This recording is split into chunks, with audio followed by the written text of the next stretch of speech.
Today for Mousetrap Monday, we're going to test out a crazy looking mousetrap in the barn to see if we can catch a mouse. It's made out of a solid metal tube with a hole drilled in the side. On top there's a notch that seats a rod, and the rod's drilled through the center of a pool ball. On the side there's a trigger system.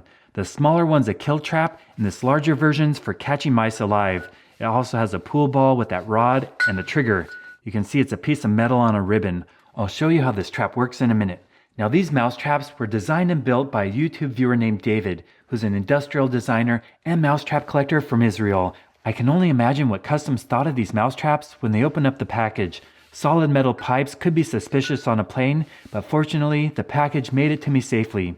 Now David based his mousetrap design off a very early patent from Great Britain. It was first invented by Owen Wilkes, who is a brickmaker by trade. But he came up with a deadfall style mousetrap where a ball drops down a tube and catches a mouse. Originally, he named his mousetrap the Tip Top, but David's modern version is much more well built. You put bait on the hook inside, looks like there we'll put some peanut butter.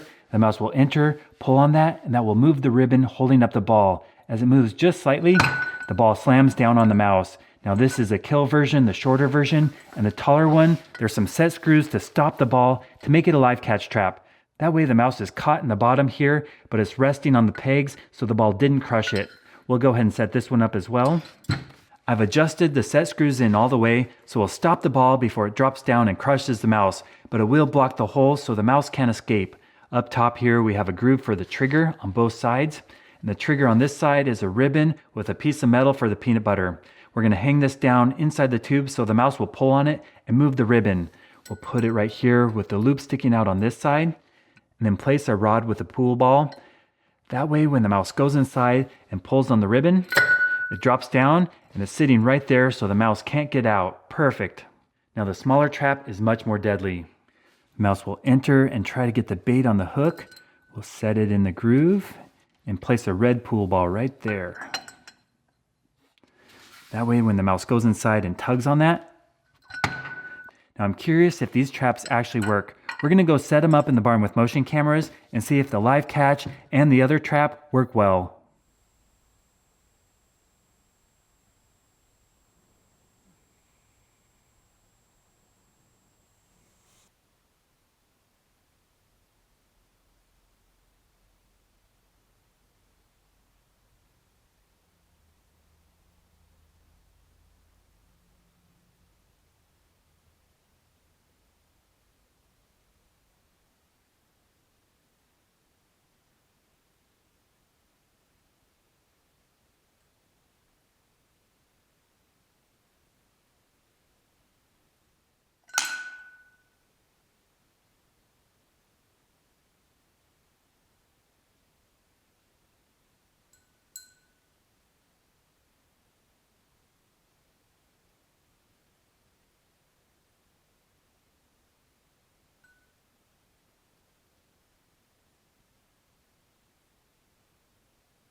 Well, after several nights of testing out our pool ball mousetrap in the barn, I learned quite a bit.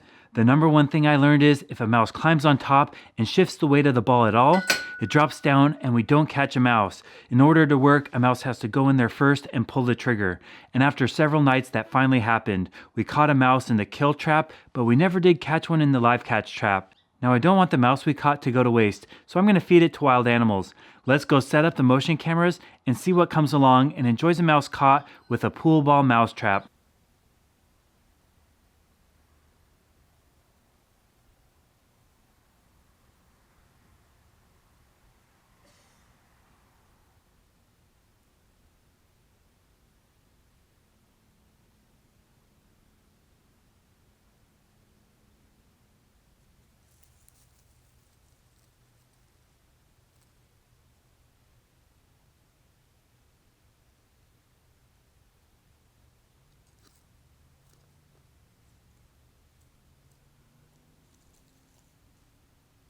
Well, once again, our big fat skunk at the compost pile had his mouse dinner stolen by another animal. In the last video, a scrub jay flew away with the mouse, and in this video, the rat got there first. If that skunk wants to eat, he's going to have to come to dinner early, or we're going to have to set up a trap where we catch so many mice, even the rats can't take them all. Overall, this was a very fun mousetrap design to test out. It's unique and it's clever, but the major design flaw is the trigger system. If a mouse climbs on top and hits the ribbon, that ball's going to fall down before we catch it. The mouse has to go inside first. Now, it wouldn't be hard to make a solution, some kind of cover, maybe a plastic soda bottle on top that keeps the mouse from climbing up there and sabotaging everything. On the original design, they didn't use a ribbon. Instead, they had a piece of bait that held a lever. When the mouse pulled it, then the ball dropped.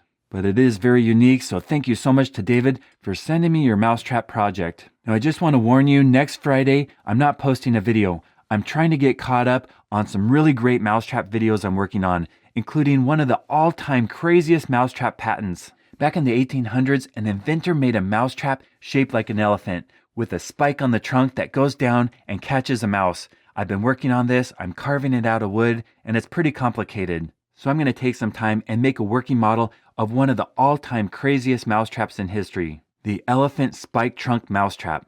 And I'm also working on another great video I think you'll like. One of my most popular videos this year was when I live caught a mole, and I made a mole farm where we could watch it dig. Well, after many failed attempts, I finally live caught a gopher, and so I made a gopher farm, and in that video, you can watch exactly how they dig. So with the Thanksgiving break and all that's going on right now, I'm behind, but I'll get caught up with some of my favorite videos I can't wait to show you. Thank you so much for your support, and thanks to all the viewers who are sending me art. I love seeing the pictures. I also love seeing all the pictures of their cat watching Mousetrap Mondays. If you haven't subscribed, please consider clicking that button. I've posted over 600 videos on YouTube, and currently I'm posting new videos every Monday and Friday. So if you want to see the best videos on how to catch mice, rats, squirrels, chipmunks, moles, voles, and gophers, stay tuned.